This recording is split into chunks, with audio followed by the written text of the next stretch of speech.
This podcast may contain offensive content. You have been warned.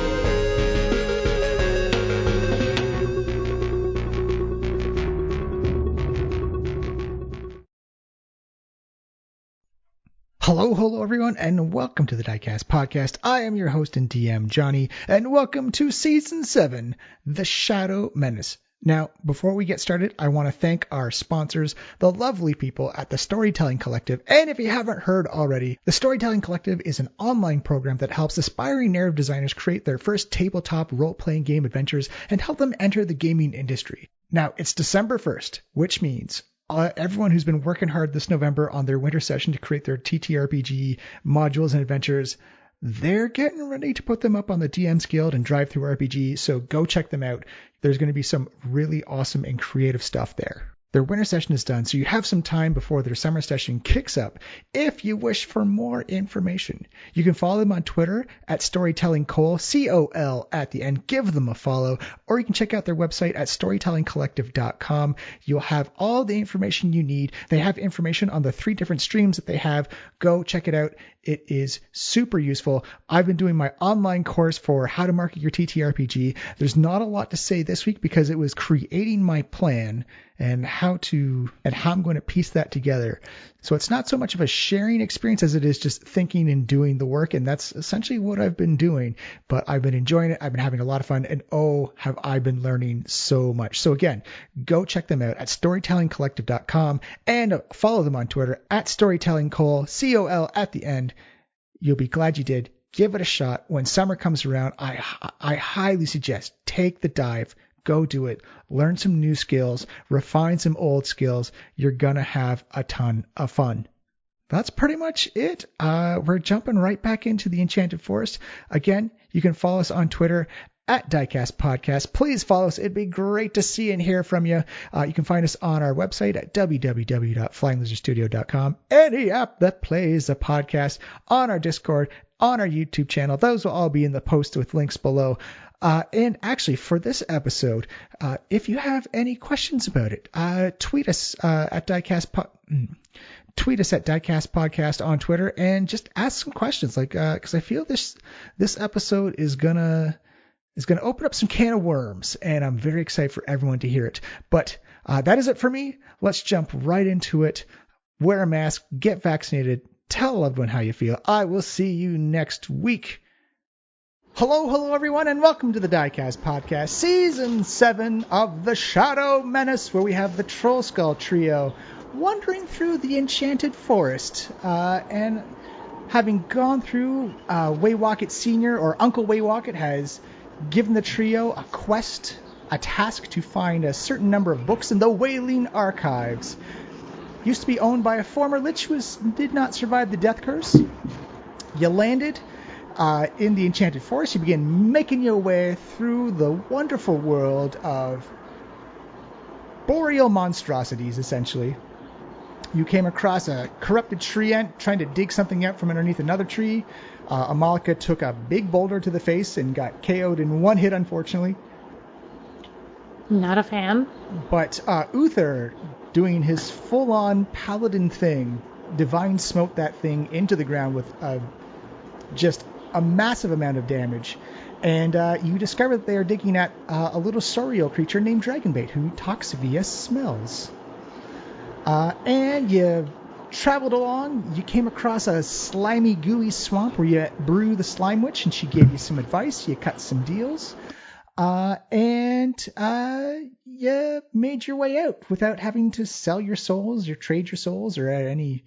although I believe Uther traded off some of his memories for some information about the Wailing Archives. And I believe that is where we find all our adventurers, the Trollskull Trio +2 in the Enchanted Forest. I have a small correction, John, because my notes say that we then went to a glaive with a moss-covered statue and a platform that we hacked, for lack of a better word. Yeah. The petrified angel wing statue, and then we made a Leoman's tiny hut and went to bed. Correct. Correct. Thank you for the addendum. And so you wake up in the morning. Notes. I use notes. Who knew? I attack with my additional notes. Like, actually, those notes are really good. They do 2 player damage. You wake up in the morning. The Enchanted Forest is full of life, brimming. The sounds of woodland critters and wind and water. Nearby stream just babbling along as it's a nice, warm, sunny day in the Enchanted Forest. What do you wish to do? Hey, good morning, everybody. Well, are we ready to continue this adventure deep into this, angel death-filled monstrosity? Malika, puts on her sunglasses and kind of, pats Dante grumpily, I guess. I could really use a lift breakfast right about now. You see Uncle Waywalk hold up some beef jerky and hardtack. Like, well, I'm lifting it up to you. I got to reach because I'm small. I see what you're going for there. And, puns are high art? Yeah, I'm with you on that. Still doesn't make me miss the actual Lift's food anymore, but you know what? I'll take it. And Malika takes the jerky and starts, bites off a bit and gives it to Dante and then bites off or eats the piece that's left for her. You smell lemons. I should have wrote down what all of these meant. Lemons is nice for him. It seems to be his default smell. Default lemon. Dragon, can you do a lime? You see Dragonbait shake his head, but the smell of lemons intensifies. You like it, I guess. You see his little tail wags. I'm interested about how that works, but that's a conversation for another day. Another day. Well, anything we want to do before we get going? Well, I do have some bad news. This hut will disappear in about 5 minutes. So, get all your things, and then this will return to the void. Excellent. Just how it is. Conceal any trace we were here. Oh, yeah. It's really eco-friendly camping. Well, I've got all my stuff. All right. Well, as we said yesterday, watch out for the bone witch. Let's keep going. I really thought you were going to say watch out for the boulder. Also, watch out for boulders. They'll just fall sometimes. Yep. Yeah. Anywhere. Anytime. And as you're getting ready to pack up camp, just a couple minutes later, just Leoman's tiny hut fades from distance. Anything that was inside just gets ejected to the outside to an adjacent 5-foot square. Oh, I forgot this toothpick. Somebody left their sandal. You see, Uncle Ware. That's my sandal. I'm sorry. I use it for sneaking around certain stuff in dungeons. I just want to make sure I'm prepared. Thank you for finding my sandal. Is a sandal really sneaky? Is it a flip-flop? Is it a... Well, it's lightweight. It can, if you're on a pressure pad sensitive type of thing and you don't want to set off a floor trap or trigger a deadfall trap, because then you'll be really dead. And no sandals for anybody. Yeah, but again, the flip-flop component, does it not hinder the stealthy? Oh no, it's got one of those back heel straps, so it keeps it nice and snug, nice and sneaky. Okay, just checking. It's not good for walking over caltrops or broken glass, though. Your tootsies are in danger. Gotta protect the tootsies.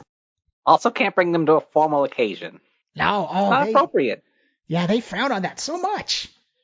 So much. It's like you try and bring fancy black sandals, and they're like, nah, that's not gonna do it. You gotta wear a closed tip shoe. Or your dress sandals. I try to make the argument for dress sandals, and they're just not into it. You gotta wear like a wingtip or something. I did not come here to discuss footwear. We're off. Oh, well, you're really missing out. It's well, I mean, you're the one who senses undead the best. Which way to the stinkiest undead you can find? All right. Is there something I have to do to like activate this like smell and power? You just turn it on. Like it's your divine sensibility. So you just gotta pop it on and away you go. On and on all the way up. Can I also have my detect magic on? Also, just following me forward and such. Perfect. So, Uther, you don't get any sense of any undead in the area, but you definitely feel kind of like this pull going off to like the northeast. And as you look, you see kind of the tree line gets more ominous, and the boughs and the trunks get like a bit thicker and a bit darker, and the trees get a little taller and gives kind of more of an ominous presence as you begin to walk towards them. Amalika, with your detect magic, you can see just those veins of ley lines again, and you can see them. It's almost like a river converging into one point. You can see this like bright blue, just kind of almost a pathway, and is going that same northeasterly direction. Please give me a survival check made at advantage, please. Ooh. Okie dokie. Wait, you just said survival, right? Yes, please. Oh, sorry, Arcana, right? Because you're using detect magic. Okay. I made a faux pas. Use your Arcana, please. It's an 18. 18. All right. So, Amalika, you begin to take people. You take the lead and begin to lead people through the forest. This way, everyone. The sunlight begins to recede as the top canopy just begins to block out most of the light. It goes from dim light to almost dark light, and you know it's still early morningish, or sorry, it's still mid-morningish, about to turn into late afternoon, and you start to notice like the ambient sounds of insects and birds and just life in general begins to recede, and the temperature, even though it's in the summertime, you should be feeling hot, it begins to start to feel cold and cooler. You can start to see just like vapor begin to condense on your armor and your clothing. It feels chilling and almost oppressing in a type of way. And Amalika, that's when you see, it's almost like theater curtains going up around you. You just see this circle of magic swarm around you, and you can't tell exactly what's happening, but detect magic tells you it is illusion magic. Ooh. And to Guys, everybody else, it looks exactly the same. There's really intense illusion magic happening right now. She takes off her like sunglasses because she doesn't need them, puts them in her little like carrying case, and it's just like it's all around us. Something's going on here. And it is a huge swath of land that is like you look off in the distance, you can't tell where the illusion magic stops. Mm-hmm. Can I do like another Arcana check to see what might be going on, or like investigation? Absolutely, Arcana check would be perfect for this. Okay. Yeah. And you start to smell ham. Oh, that is an 11. Ham's bad. It's hard to tell, and you don't know exactly what's going on, but you suspect that who's ever doing this is very experienced in it, because the best illusions are the ones you can't tell you're an illusion of. And again, for everybody else, you can't see any changes around you, but for Malika, it's literally like you're just surrounded by a giant blue theater curtain. I feel like Amalika, like as they walk, is kind of just looking around and kind of just mesmerized by the magic and trying to figure out what's really kind of going on here. That's when you hear just everybody faintly hears this voice. But it's weird for you, Malika, because you've almost got like a stereo, almost like a double recording of it, because it's definitely coming from inside your head, and definitely you can hear it outside of your ears. And you hear, I've been working all week on this voice. Looking for the archives? Ugh. What was that gross voice? Wait, I can't hear it. No, you can hear it. You can totally hear it. Everyone, we can all hear Everyone that. can hear it. Yeah. I can just hear it like double. That's all. Who's asking? Oh, just someone who's really interested in where you're going. But why? Oh, You've piqued my interest.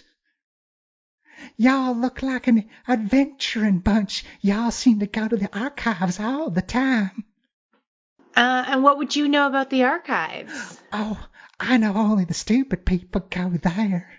They go in, and sometimes they just dive right out the front door because they don't know the secret. What secret would that be? Oh, I'm not going to tell you that. I'd just rather collect your remains. I do have a question for you, though. Well, that doesn't seem... It seems pretty rude. You're just going to tell us you're going to let us die? And then you want to ask us questions? To be fair, it's a pretty good business model. Where do you get your cheekbone structure from? Is it from your mother or your father? That's seriously a question? It is. You've got excellent cheekbones. Curiously, I don't remember having a mother or father at all. You've got some strong shoulders on you there. Are you big boned? Everything about me is big, especially my bones. Oh, that's creepy voice. Reveal yourself and stop objectifying us. Yeah, you're really creeping us out. You see some golden eyes appear off in a bush to the left. He's like, oh, am I freaking you out? I don't want to give you the jitters. But I should warn you, though. I'm gonna get you.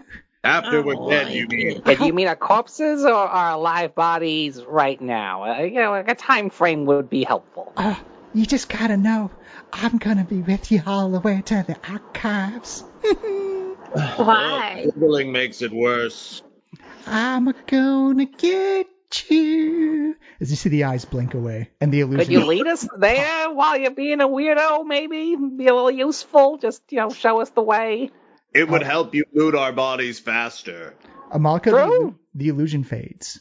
I think it's gone. I think our little peeping Tom is gone. The illusion magic's disappeared. You still smell ham.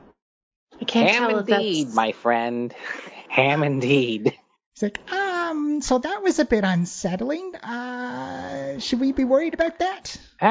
Carl, can you trace the source of that weird voice? Give Carl a little perception check. Carl, what to do his perception check at disadvantage, please. Is there any smell involved in this? You know what? I'll say yes. So then it's regular, because he has advantage on smelly checks. Straight up roll. Keen smell. Oopsie. Oops. He's not very good at this. That's probably why he has advantage. That's wisdom, right? Yeah, wisdom is perception. No! 2 at once? Carl looks entirely... He looks freaked out. It's not broken. Yeah. No, just 2 natural ones, unfortunately. Yeah. He looks freaked out by the whole experience. He seems to be just like kind of nuzzling into your neck and shoulder area. He does not look responsive or eager to go and venture out into the enchanted forest after a creepy voice. Is there like investigation check we can do, or? You can. That will also be made at disadvantage, unfortunately. Okay. Oh. I'm sorry, that's a 5. One. Oh, bam. It's hard to tell because the surrounding area hasn't been affected at all. It's just been almost like a paintbrush of illusion magic was washed over and then washed away very quickly. So that whoever did this, the only thing you can really garner from it is that whoever did this probably wasn't in your local vicinity. Is the only, like, no signs is a sign that no one was around. Or they could have covered their tracks very well. Well, I mean, we're still going on to the archives, right, guys?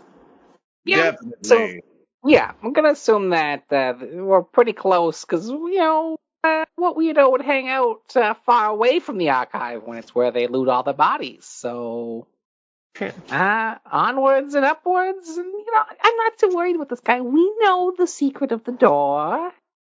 Going to get nothing off of us. All right. Whoever wishes to, either give me an Arcana check from Amalka, or if someone wishes to take the lead, a survival check, please. Your choice. Is my detect magic still showing the direction to go in? Like, can we follow that? Yeah. Actually, that was one thing, is that when the illusion magic went up, it was almost like a carpet going over the ley lines. And now the illusion magic is gone, you can see the ley lines again. Okay. So I can use that to follow the ley lines again? Correct. So Arcana check with advantage, please. Boom! Oh! 27, a nat 20. Ooh. All right. So you begin to notice that because of the natural 20, I'll give you a little bit extra. Amalika, you notice that you can actually, with the training you've had with your mom in the Shadowfell, and just how she's getting you to work with the rhythm and flow of just raw natural magic, you're starting to see that this ley line actually feels more like a vein, because there's a pulse to it, there's a flow to it, almost like it was like an artery, and you can see like this, it just flashes almost with like a very, very slow heartbeat, and you notice that the flow is going into the main vein, almost like it's being drawn in that way. There's a great font of arcane power that this ley line is leading you towards. And that's when you look up and you see this kind of like is a small almost knoll, like it's a rocky grassy knoll with some boulders in it, and you see this giant oak tree that rises into the sky, and you look up and you can see like the branches actually have its own kind of ecosystem at the very top. The boughs of this tree maybe go up 300, 400 feet. This is an exceptionally old tree, and you can see that this knoll that the tree is on has gigantic roots. These roots are maybe about 10, 15 feet in diameter, and they're plunged deep into the ground. And Amalek, you can see where all the bigger roots are where the different veins and flows of ley lines go into the tree. And just at the very base, almost like this beautiful white marble wall is there. And as you get closer and closer, you can definitely see in Sylvan is this carved out eye, and it says the Archive of Ioun. Well, I think we're here. If anyone wants to give me a history or a religion check, feel free to do so. I can do history. A 19. 19. All right. Again, you know from your training with your mom and the arcane studies you've been doing with her, Ioun is the knowledge seeker. She is the goddess of information and knowledge. The eye is her symbol, and this is clearly one of her archives. She is known for keeping and storing information. It is very sacred to her. You also know that this is also called the Wailing Archives, and used to be run by a lich. So you're wondering, how did a lich corrupt an archive like this? And you can see a very fine writing in Sylvan. Does anyone speak Sylvan? I don't think so, but I'll double check. No. Not. I think this is only spoken languages. Hold on. Yeah, spoken languages. All right, 1 second. Let me. Oh, hold on. Oh, actually, it's like, I wonder what that says. If you give me 10 minutes, I can do a little reading here. All right, do you wish to cast a ritual? Yeah, so Waywocket will sit cross-legged and begin a ritual of comprehend languages. Nice. So you see, so spice it up. How does Waywocket cast this ritual? Yeah, let's just see what it's... So, he has like his little components pouch, and he begins, he like pulls out a little soot, a little salt, he sprinkles it in a, kind of like in a sound wave, pattern, waves his hands, over the symbol he has made, and goes, understand, hear, comprehend, and then like a little poof, and after that takes about 10 minutes of preparation to do, and now he can for 1 hour understand the literal meaning of all spoken language You can understand any written language you can see, but you must be touching the surface of which the words are written. Nice. It takes about a minute to read one page of text. All right, and in that 10 minutes, you see Dragonbait had unfurled his scroll, and he had this kind of like silvery liquid that he was drawing these ancient runes as Waywalking. You recognize this as Ancient Draconic, and he's literally painting it into the grass and the soil around you guys. And as you go up to put your hand on the white marble wall to read the Sylvan, Amalika, in your head, you hear, "I'm gonna get you." As you look up and see about 60 feet away, about 10 to 20 series of golden eyes begin to appear. And you just hear, "Yeah!" As you see 6 gigantic bone shards come flying out at you, and they just collide with this blue and silvery barrier that is formed up over the front door. And you hear kind of boom, boom, boom, boom, boom, boom. And you're, "Aw, that's no fair. You're using the magic against me. That's kind of rude." Am I the only person that can hear this? You are the only person hearing this right now. Assume we heard like that doon doon doon. Yeah, and there's very clearly like this almost translucent blue barrier almost like the Star Wars force fields when something impacts against, like you see like these ripple effects hit off of as these bone shards just drop to the ground. Amalika points to the barrier and looks at Dragonbait. It's like, "Did you do that?" The smell of lemons is omnipresent right now. Thank you. You saved us from a real creeper. How Creepy am I going to creeper get you murderer. now? I was supposed to get you. Your stupid little barrier kept me from those cheekbones of yours. Well, go find some other cheekbones. But I really Malika's like yours. Vaguely aware that like no one else is understanding why Malika's just like yelling, but like, "I'll explain in a second." Go What are you bother yelling someone about? else. But you got those two little ones. You got the big one, that little reptile-looking one who smells kind of funny. How am I gonna What get you? can we do to get you to leave us alone? Give me one of your gnomes. What am I? What? Give me one of your gnomes. Oh, I can't hear this. Never mind. Oh. You got two that kind of No. look the same. They got the same bone structure. That's a hard pass. Like, I don't think I want to give up any of our friends. You know, we're kind of. I did a deep dive. Group. I read some of your minds, and that one little one steals your towels. He does. We know about that, though. You know, we've got that under control, sort of. We've sort of got it under control. He's also been pilfering off the tip jar in the inn down below. Oh, that doesn't shock Monica, are me. you We'll having an deal with that. episode? Okay, that little goldeneye creeper is back and is talking to me in my head. What's he saying? A lot of things. He's saying first of all that Uncle Waywalking over here, and Amalika like turns and glares, is pilfering our tips. What? Ah, knew it. What? That's a big accusation there. I mean, like, Called it. let's walk this back a little bit here. That's a mighty large accusation. I mean, like, I'm staying for free. Like, why would I do that? Like that. Why would you steal our towels? Well, the towels are comfy. The towels are you make some nice towels. Cash can be comfy too. This isn't the point. I'm just saying. This isn't the time. We're about to go into a big scary. This isn't the time. Archive. Yeah. But I'm gonna remember this, and we're gonna have a proper talk about it later. And like Amalika also looks at Waywalking and is like, "We've got to do something about that when we get back. If and when we get back." I know a bigger secret on him. If you want, your friends may want to toss him outside anyways. And what would that secret be?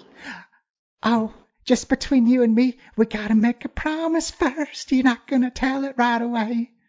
Well, that's no fun. I want to tell him right away. Your older gnomish friend. Pardon? Your older gnomish friend. I dig around in his mind a little bit, his memories. He's done some bad things. Some bad things you may want to separate him from the group for. Well, I mean, to be fair... He did we it to knew one of your it was party a bit of members. Do you want to know? I am... It's juicy.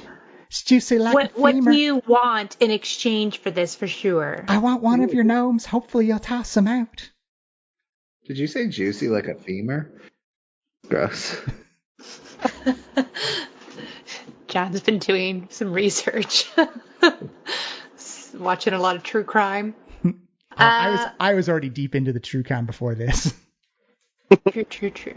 Do you want to know? It's good. It'll make you angry. There's no obligation for this information? You sure? It's good. He may have been responsible for the other gnome going to jail for a real long time. Sold him out. Well, I mean, I think Waywocket might want to know this. Tell him he may want to throw him outside your little protective barrier. Okay, but you're asking me to not tell them this secret. I'm gonna be honest. I can't just I'm just not messing tell with them. you.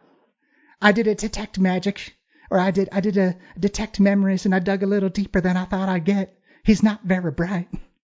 Yeah, I believe that. So, He totally sold out the little gnome, though. Okay. Well, I mean, I can't just out for no reason, like, I'd need to tell the others, you're telling me not to tell them, but we're a team, and Well, good luck. I don't just make decisions. Good luck going into your archives, then. That's going to be quite the adventure. Maybe I'll just walk in and pilfer up your precious bones afterwards. Okay, so what's stopping me from telling the others about this exactly? Absolutely nothing. That's what makes it so delightful. Amalika, what's he saying now? Is it gross? Malika, calls over Waywocket and Uther to have a little, chat and fill them in on what's kind of going on. Is there any barriers we can put up, mental barriers, so that his magic can't get through, or is that already kind of a thing with Dragonbait's barriers now? Oh, you can give me an Arcana check on that. A 20. 20 again. Great rolling, Amalika. From what you can determine is that this barrier is kind of a natural magic that's kind of baked into the front entrance area that he knew about and that he was prepared to use. Okay. So I'm just kind of wondering, if we have this little chat, can this guy still hear us and read our minds and stuff? That's a risk you're going to have to take. Okay. All right. So again, Malika calls over Uther and Waywocket because, she can't not fill them in on what's going on. She's been having this one-sided conversation for 5 minutes. So, yeah. Waywocket, I know this creeper in the woods is saying some stuff about your uncle, but he's he said he went through his mind and he found out that he sold you out. Well, yeah, I mean, we know that he stole my identity, and he's working to make amends for that very fact. Is this not a separate thing? This is I'm playing dumb right now. Okay. He did I was wait a second. So did steal my identity and sold me out. So Okay. I was like, wait a second, we knew that. I'm like, is this guy just relaying information that I also already knew? Okay. And he's like, Waywocket, not this time. The time before, he's saying. You mean Waywocket? No, he's messing with us. He couldn't be that guy. I mean, I never identified him, and maybe that would track that he ruined my life once and would do it again. But no, he's not out to fight us. Probably. It's an evil voice. Probably. He knew about the towels. He's pretty right. I mean, and not that the towels thing is like a surefire measure That is of true. his guilt. But, you know, things have been a little off at the manor within there. Things, you know, he did set you up this last time. You know, he stole your identity.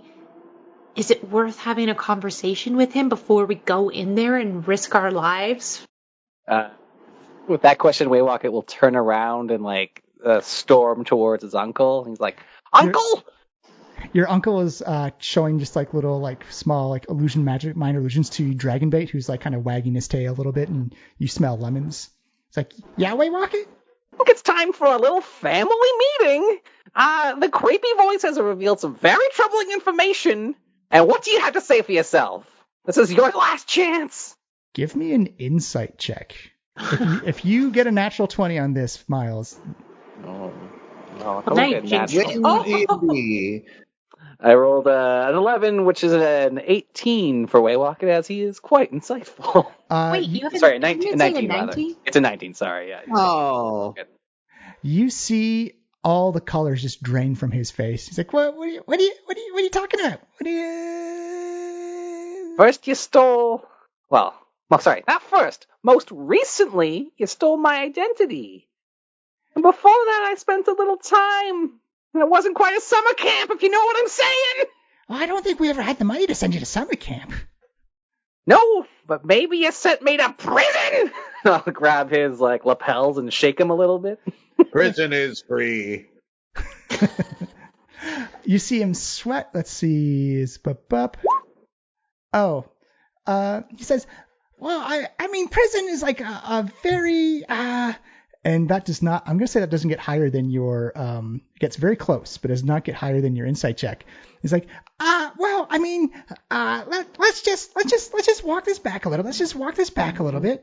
I mean, first of all, creepy voice in the forest. Can we really trust it? I mean, says I sent you to prison. But I personally didn't send you to prison. I mean, I may have benefited from you going to prison. I may have profited from you going to prison, but I didn't send you to prison. I mean, I just, I had to. You just created the conditions that ended up in me winding up in prison. That's all you did. You just we're on the same page sold now. out the person who's idolized you his entire life, and you just sent him to prison. I think the lesson we can all learn here is never meet your heroes. Do you have that option with family? It is fair. You're very lucky that I am not throwing you out to this bone creature in the middle of the tree, because my mom would be so angry. He really wants your femur. In my family, people who had disgraced the family had to go first in dangerous situations. Maybe you can apply some of that knowledge here. Well, that's... Oh, yeah. That's You're what going I was doing. Straight in the front here, there, Waywalk. I mean, I'm the... Okay. I was going to a place called the Tomb of Horrors. I needed some funding to get people to go in with me. It was very expensive. And I wasn't guaranteed to come out alive. So, I hired a lot of mooks, a lot of people, a lot of goons. We went in. I went in. I touched a gem. I got sucked into the gem. I got out of the gem. I didn't know being inside that place for so many years would cause me to default on some debts. Okay, so I did know that. I was a lie. I may have used your identity because I didn't think I'd be coming back out, or if I did, I didn't want to pay taxes or pay those people back. So maybe you became me for a brief period of time. I'm sorry. That's Pro tip, it is foolish to touch gems in a place called the Cave of Horrors. It was a tomb. It was very specifically a tomb with lots of riches in it. There's a wish stone in there that I was really keen on getting my hands on. So I've seen a million saps go right for the gem. It never ends well. That was the most recent time you betrayed me. What about the time I went to prison? No, that was the time you went to prison. That's the funding I sent you to prison for. I tell you, they go straight for the gem. It's like they can't help it. Huh, well, that does explain. But then how'd you get Alvin involved? What did Alvin ever do to you? Look, you gotta have a cosigner on some of these papers. Oh, Alvin's in the mix, eh? That really stings. And so, now that it's all out in the open, what do you have to say to me? We should probably fire Alvin. Not you, Uther! This isn't about you! In my defense, this should never have come out in the first place. Look, I'm just trying to help. Both of you are incredibly frustrating right now, and both of you are incredibly wrong. Okay, let me make this up to you the only way I know how. Financial restitution. You can have my share of the money. I'm just here for the books. You think I care about your money? You sold out my reputation. You ruined several years of my life. If you get enough money, you can just buy that back. People do anything for money. It's so obvious. To be fair, a prison rep is pretty badass. It's its own currency. He gets it. The paladin gets it, and he's all full of good and virtue and stuff. Uther, you're not helping. He just traded his trauma. Tiny useless gnome, and now he's a tiny useless gnome who went to Priz. Yeah, I mean, he's not wrong, but still, you're not helping. This is like a family dilemma. You're making a Mollucus family look healthy here. Wait, what? Yeah. This is really saying something. Like, there's a lot of murder and deceit and, like, faking of deaths. And, yeah, like, you are actually making me feel kind of okay right now. Like, this is maybe better than the therapy I've been doing. You are kidding me. This is better than the therapy you've been doing? Well, it's just, like, cathartic, you know? It's just, like, everyone's family is a little bit messed up, or in like our cases, and she's pointing at Waywocket, like a lot of bit messed up. And like, you know, I'm not saying that this situation is worse than mine. I'm just saying it's comparably bad. Yeah, didn't your mom try to steal your soul or something? That sounds pretty messed up. Well, that was just a suspicion. It turned out to not be true, but you know, we were wary about it. Also, counterpoint. Uncle Daddy. You met your uncle. Maybe I'm your uncle, so you can't meet me again. But maybe we'll find some other hidden family member we didn't know about. It's a possibility. Josef's story focused heavily on Uncle Daddy and was kind of vague on the mom parts. Mm-hmm. Knowing Josef, it was mostly very detailed about his pectoral muscles and no other details. Well, I'm just saying, you know, I know you two Waywockets have stuff to work out. You figure that out. Again, Waywocket, that thing in the woods really wants your uncle. I'm leaving that up to you, but you are paying all of Lift's tips back. All of them. You hear me? Okay, yeah, I can do that. I will pay Lift's tips back. And everyone No more stealing towels. Yeah. Get them too. And straight up, odds on your table, Uncle, because otherwise, if you deceive me, I am definitely just going to push you out of this barrier. What do you want the books for? I was hired to collect the books for a collector. They're very rare and fancy magic-based books. They're high-priced items. They're like, each book is worth maybe like 12,000 gold each to this buyer. And who is your buyer? I don't reveal the information of this stuff. You're gonna reveal the information, otherwise I'm pushing you out this goddamn barrier to be eaten by a femur voice! Give me an intimidation check with advantage, please, Waywocket. I have a +3 on that. Oops, I'll roll it twice. It's an 18. It's an 18. Okay, and 1 second.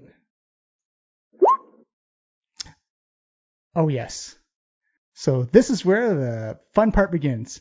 You see him, his shoulders sink, his head drops to his chin drops to his chest as he says, when I got sucked into that soul gem, apparently I got sold to another very powerful caster, and I'm kind of in a life debt to him.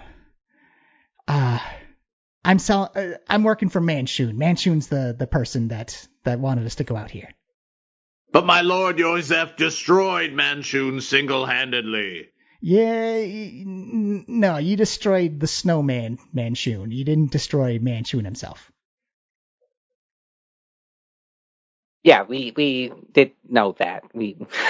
Yosef, Uther, the sooner you learn that Yosef isn't always the most truthful creature in the world, the better off you're gonna be. Call him a storyteller. Yeah. Do you dare call my lord Joseph a liar? I mean, I think the facts prove that right now. Yeah, he's very stretchy with the truth. What facts? We're relying on the insight of a gnome that a mysterious, creepy voice said is lying. Do we just believe whoever the last person was who spoke? In the case of the creepy Manchun guy in the murder- woods. Can you tell us if this guy's lying? Oh, which guy are you talking about? The gnome that you want to eat. Oh, no, he's telling the truth. I was also saving the Manchun thing for just before he went in, just to mess with your brains a little. Yeah, he's telling the truth. It's Manchun. But I see what's happening here. You know, I know you've had many adventures with the mighty Joseph. You probably feel all sorts of sense of irrelevance, Regret. uselessness. Definitely not as good as him in any way. And now you want to make up stories to make yourself big. No, I'm just saying that he did not defeat the real Manchun. He never did. It was always a snow creature. We know that from jump. And Also, you're still sort of enabling him by allowing him to be like, Yosef defeated this snowman. We were there. Yeah, it was a real were collective part of effort. that. There was a whole bunch of, heroes from our past, a lot of alliances we made. It was really quite touching. Anyway, that pretty is not epic. the point. Also, it may even not be the real Manchun. It could just be a clone of him. We don't know. It's Oh, yeah, you definitely talked to a clone of Manchun. There's no way he ever talks to anybody. Oh. The Lord Joseph is not a liar. And with this, I will bring my halberd down in the middle of all of them. Now, we are here to raid this library, this lich tomb or whatever, and now we shall do so. No more of your family squabbles. Okay, well, I think arguably we need to work out some of this drama because we're putting our lives in the hands of Uncle Waywocket over here, who has arguably screwed over his nephew quite a few times. So, I'm gonna just stay here behind Waywocket until he feels comfortable with moving forward with this quest. He's probably just gonna walk inside and get his face sliced off and we'll call it even. Now come on.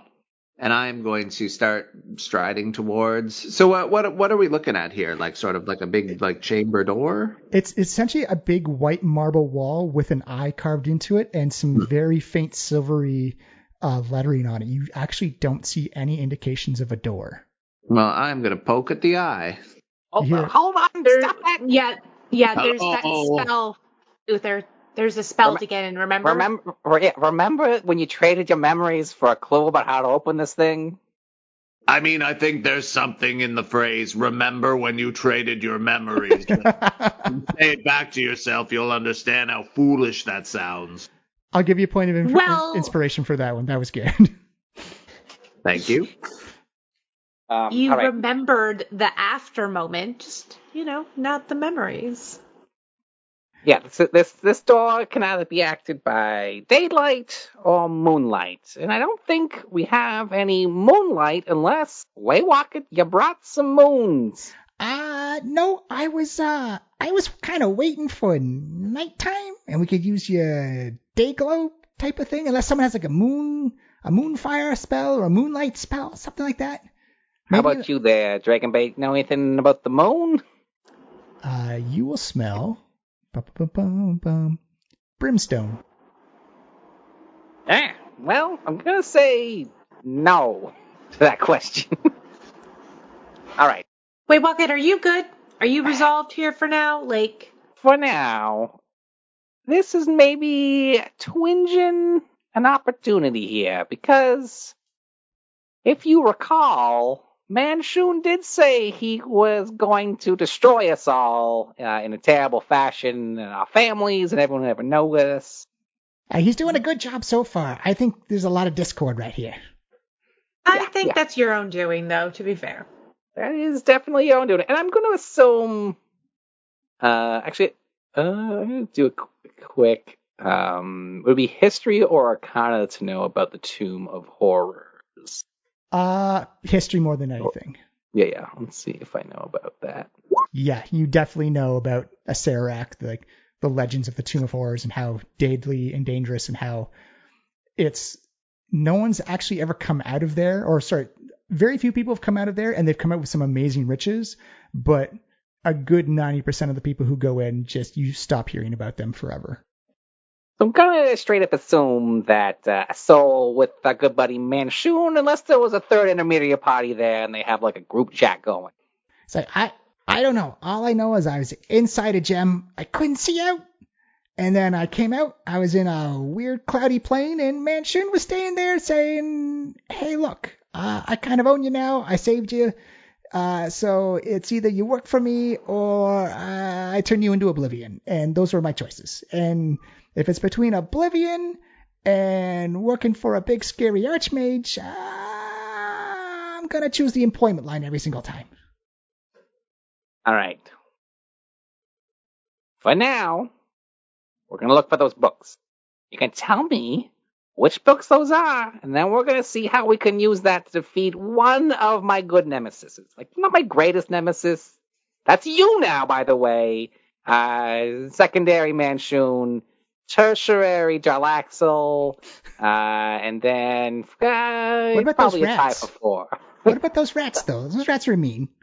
Those They're rats? so mean. They bullied you a lot. Well, where are they now is the great question.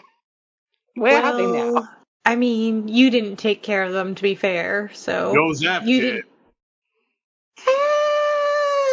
He didn't. With a wave of his fan. So, let me get this visual straight. He was just like, whoosh, whipping out a fan, and just was like, be gone, rats! Like, that was how that went down? In He your describes play? it more as a sensual dance.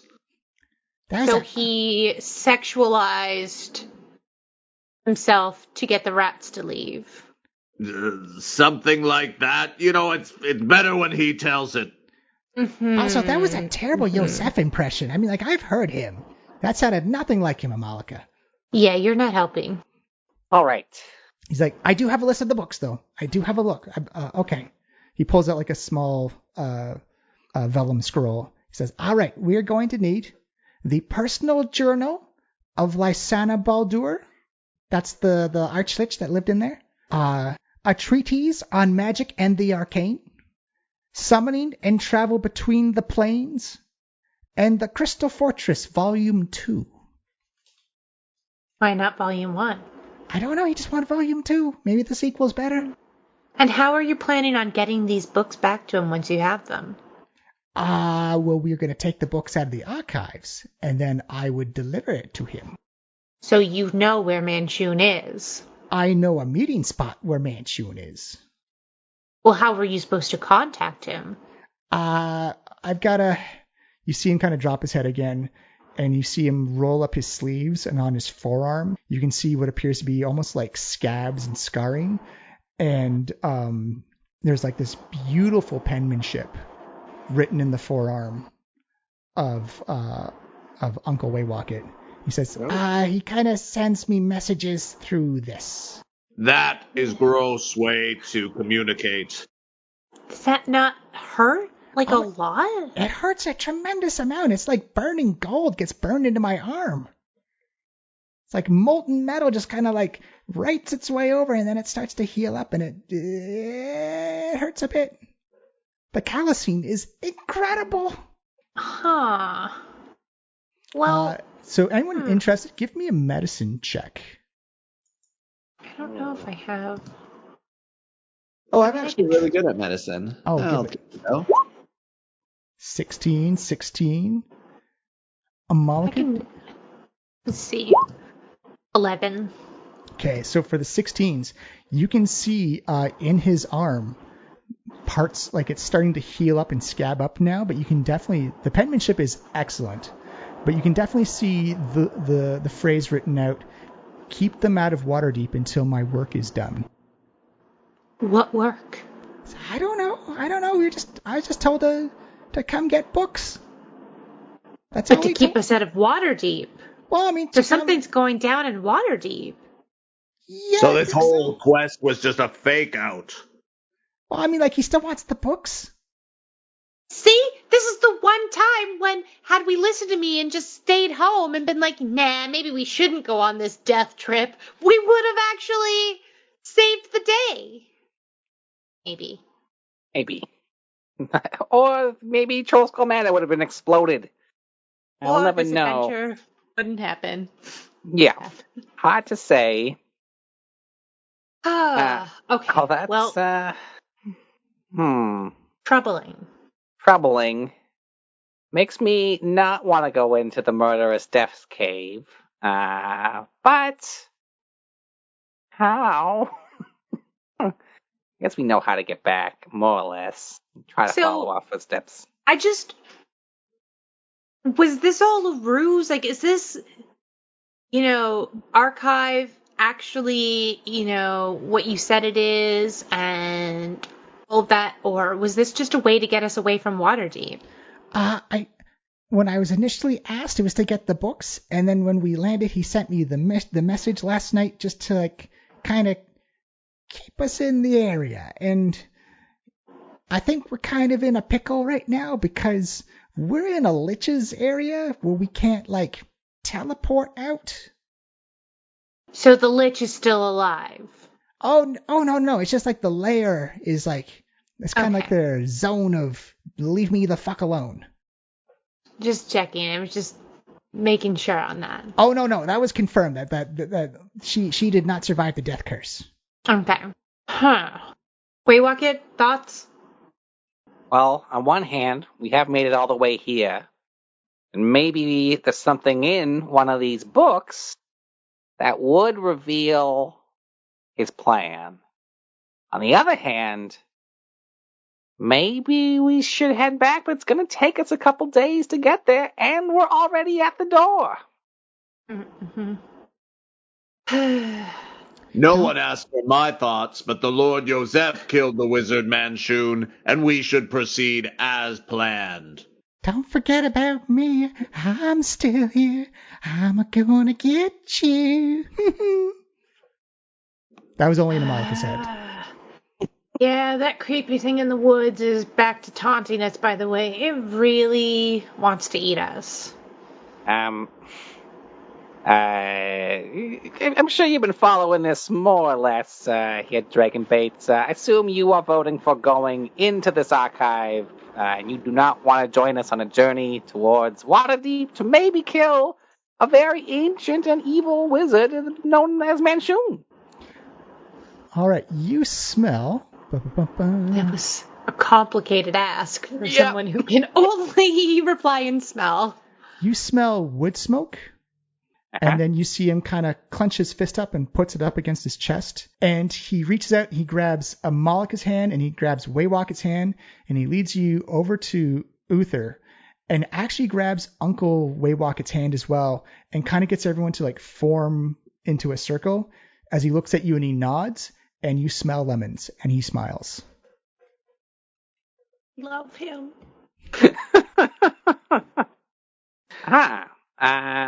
That's very kind of you, Dragonbait. I understand correctly, and I think I do. It's a very lovely sentiment. Thank you. You see, yes, the true adventure is friendship. Can you do like a strawberry jam? 1 second. You smell brimstone again. He's not a toaster or a prestidigitation spell. This is how he communicates. All right. Okay, so the plan, from what I'm gathering, we go in, and then we immediately head back to Waterdeep. So, like, no dawdling, and then we go confront Manshoon. Yeah, we grab the journal of something. Lysana Baldur.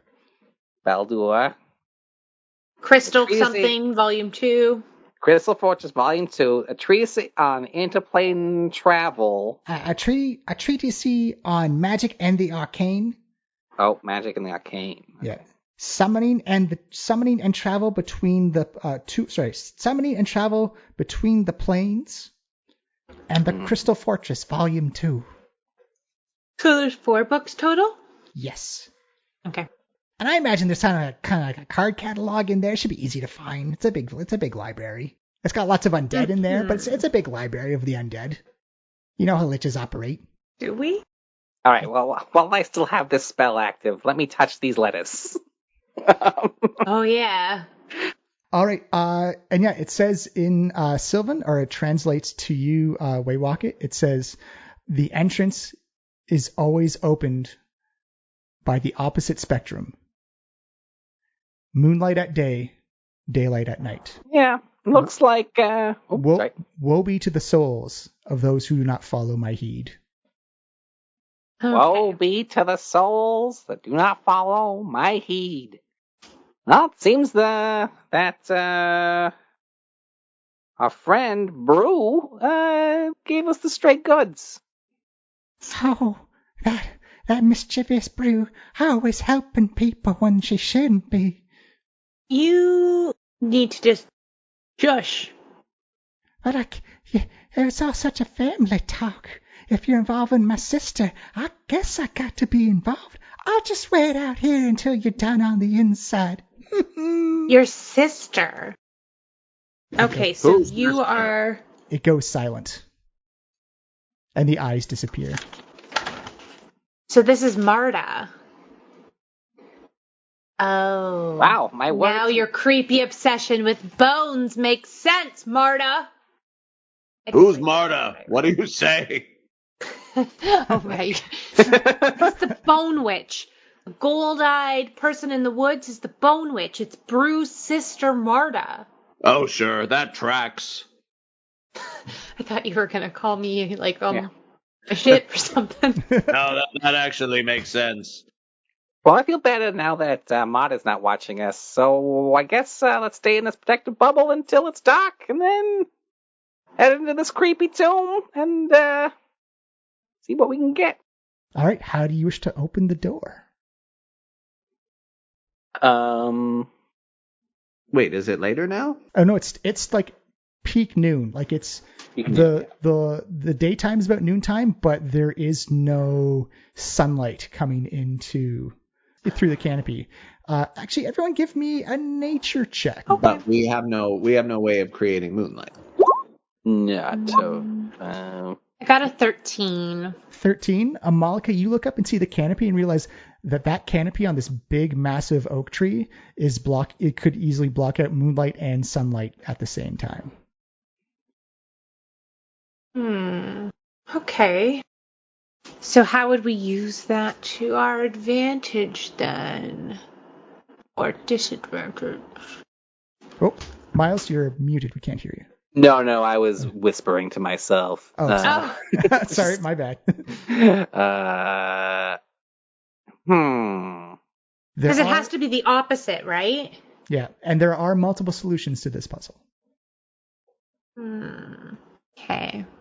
So it says, it's the all opposite element, and to open the door, we don't have moonlight as an option to us. What if I put sunglasses on this tree and then we blast the canopy so that sunlight comes in? I think it has to be moonlight right now if we're at noontime. Oh, right. Yeah, but I'm making it think it's nighttime by putting the sunglasses on the tree. You can't fool an ancient seal that easily. It's a recipe for disaster. Yeah. Well, I mean, I don't see you pitching forth any better ideas. Here's an idea. Why are we giving tips to a ghost? Okay, well, Lift I mean, it earns just those occurred tips. to me. I'm sort of free spiriting, but it makes no sense. What does he spend it on? He's incorporeal. Whatever he wants. It's mostly So- local charities and upkeep of the inn. It's very kind of him. Ugh. He is a paladin, by the way. So Okay. So, the puzzle. What do we got to do, guys? What do we have? Uncle Waywalk, what do you got? You have to have something. You are here for a reason, right? What you got with you? Empty your pockets. this is why I brought you, because you're the puzzle solvers. I mean, we gotta hit it with moonlight in the middle of the daytime or sunlight in the middle of nighttime. Do we have anything that can make moonlight right now, or else we're waiting like 12 to 8 hours? Yeah, I think we're waiting. I mean, we can create darkness. We've got a lot of darkness going on, but That's true. I don't think. Wait! I have it. And Uther like turns around so that he's facing away from the seal, and then like he like pulls down his pants and like shows the seal his ass. I will give you inspiration for the creativity. Yay! There's no movement on this white marble wall, though. Shiny. Which white marble wall, though? I guess he is a Goliath. He is kind of got stone buns. Okay. Well, that didn't work. Thinking though, I like the outside the box. It didn't budge an inch though. I'm sorry, Uther. Also, you've been doing squats. It shows. He does have a speed of 40 feet. It's quite fleet. Huh. Yeah, I'm thinking we just gotta camp it out, wait for a while, keep our guard up, and then get the drift globe out. How long does this barrier last for? How long we, I'm gonna put up, in terms of, let's say, hours, Dragon Bait, do we got 1 hour? You smell ham, and he nods yes. We got 3 hours. No, he nodded yes at the 1 hour. But do we have any more than an hour? He shakes. We have 2 hours. No, ham is bad. It's just an hour. He shakes his head now. He shakes his head, and you smell even more ham. Maybe you Dragon should work Bait. out your family issues now before the Bone Witch devours your uncle in front of you. Dragon Bait, do you have anything for this puzzle? He shakes his head, no, and you smell even more ham. Is there any sort of magic plant or magic creature that could produce moonlight? Or sunlight? Everyone give me an Arcana check. Okay. Now that Uther brought that up. Ooh, A 22. And an 18. Those will both do. Amalka and Waywalk It, you start to think that maybe it doesn't have to be actual moonlight. Maybe it can be like a simulated moonlight.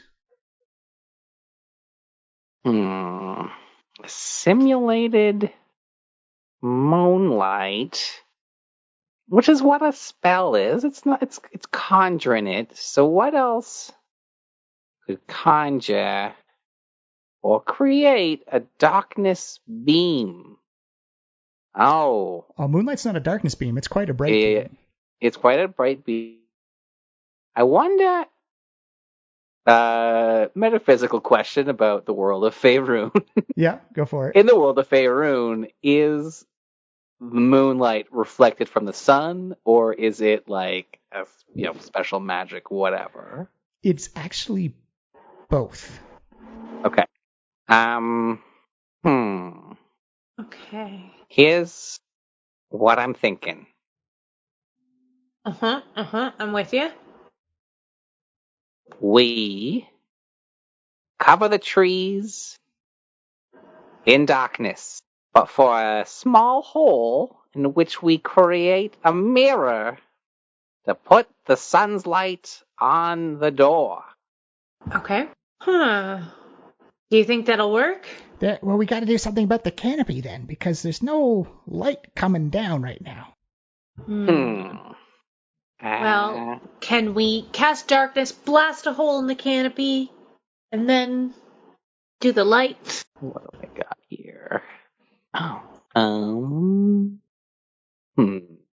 the one. Let me see. I can definitely tell you, going over your spells. I know I have darkness. Yeah, you can cast darkness like 3 ways. It's quite impressive. Yeah. You can cast it as a racial feat, with sorcery points, or with regular spell slots. I can tell you right now, let me check. Uther, you have multiple spells that can solve this problem. Oh, I can make moonlight? Or you can manipulate some trees, get some more sunlight in here so we could reflect sunlight down. Mm-hmm. What you praying on there, Uther? Prayer of healing. I don't see anything here that's like helpful. Shield of faith. Now, anything that maybe manipulates plants, moves things, destroys plants, like a blight, maybe. I don't have anything like that. What do you got there? Protection from poison. Bless, command, cure wounds, heroism, guiding bolts. Oh, I could probably like punch a hole through the canopy. Yeah. That might be worth. That might be worth a little. Protection from Dabble. evil and good. Detect evil and good. Detect magic. Detect poison and disease. Divine favor. Your prayer empowers you with divine radiance. So I guess that would make me kind of glowy. Enhance ability. Oh. Zone of truth. Aid. Like, except for that bolt, like, there's nothing about sort of manipulating my environment. It's mostly about sort of like healing and finding and helping. Yeah, the smiting. Well, yeah, maybe let's see about punching a hole in those trees. All right. Give me a spell attack roll, please. Guiding bolts. Wait, do we need to cast darkness first? Yeah, with good darkness. Different ingredients. Guiding bolts. Roll it up. Natural 20. Oh, wait, that's not with a. You know what? It's against an immobile object. I'll count it as with advantage, which would be a natural 20. Roll up hit the guiding bolt language or the word guiding bolt. Hit it twice for double damage. In chat. It says under 120 feet. It says guiding bolt +5. Click on guiding bolt +5. Oh, there you go. That's 32 points of radiant damage. As you see Uther describe you shooting this bolt straight up into the canopy of this giant oak tree. So I aim my halberd at it, and you can see like the tip of the halberd glowing and bright until it sort of shoots off the bolt like a firecracker straight through the canopy. You see it kind of like whizzing up, like arcing up, and then just kind of kaboom! You see branches and leaves come tumbling down to the ground as you all step out of the way. They're all kind of like searing and charred and sizzling, almost like they just came out of a barbecue as they drop down. And you do see this, about in a 10-foot diameter, a beam of sunlight coming straight down into this shadowy area. Pretty impressive, right? Especially if you were planning to eat my bones.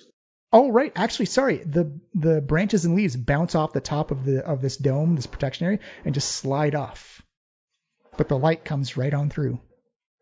All right, maybe it'll work this way.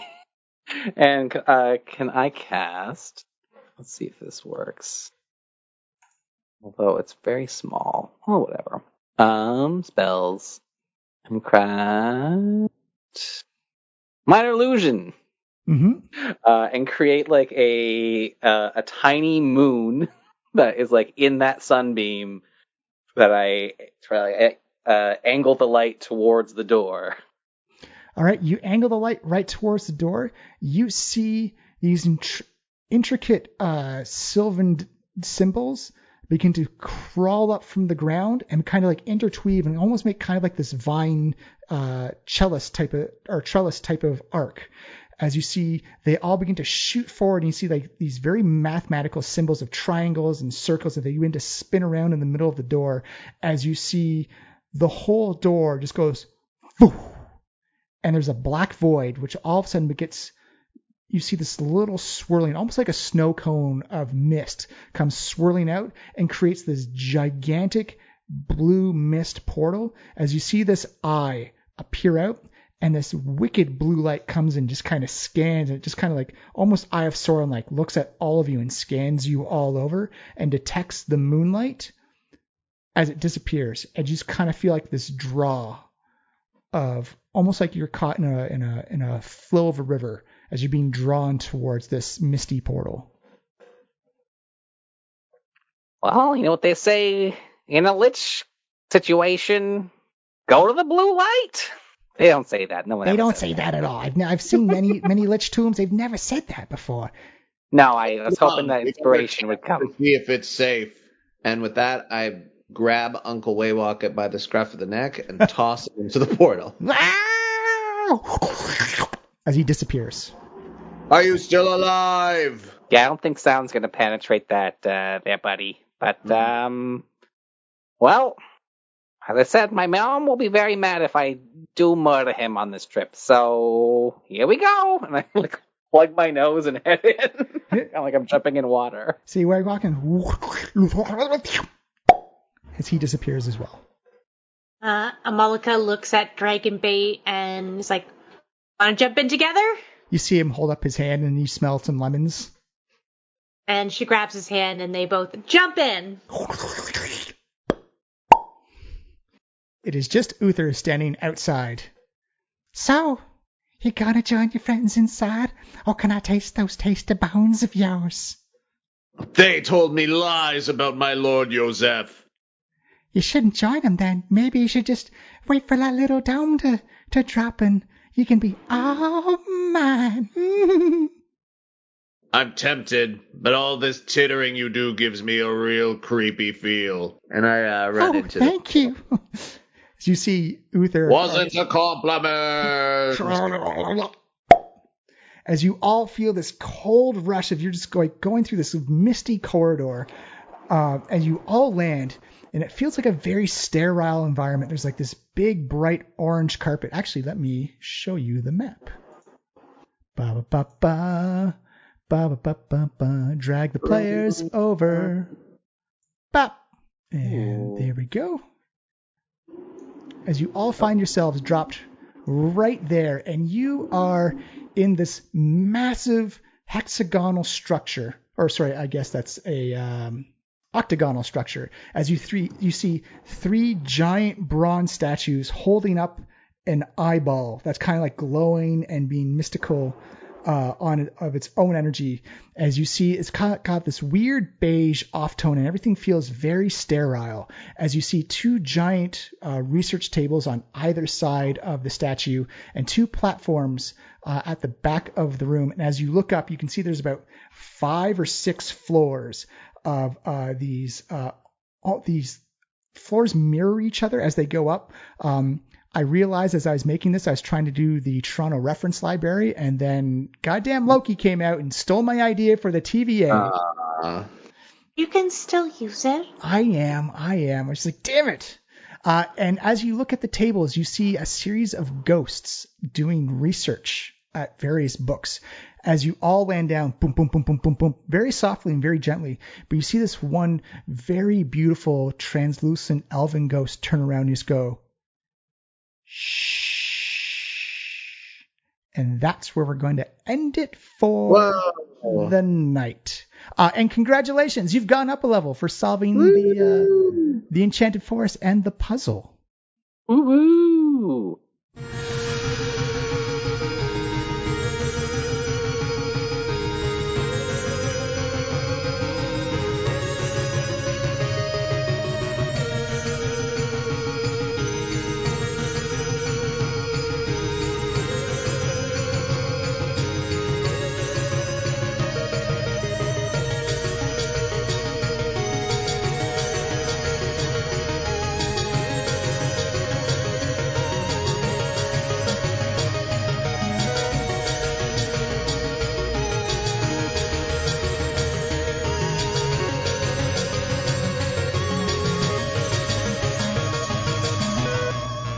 Diecast podcast was produced by Miles Baker, Stephanie Cook, and Johnny Robertson.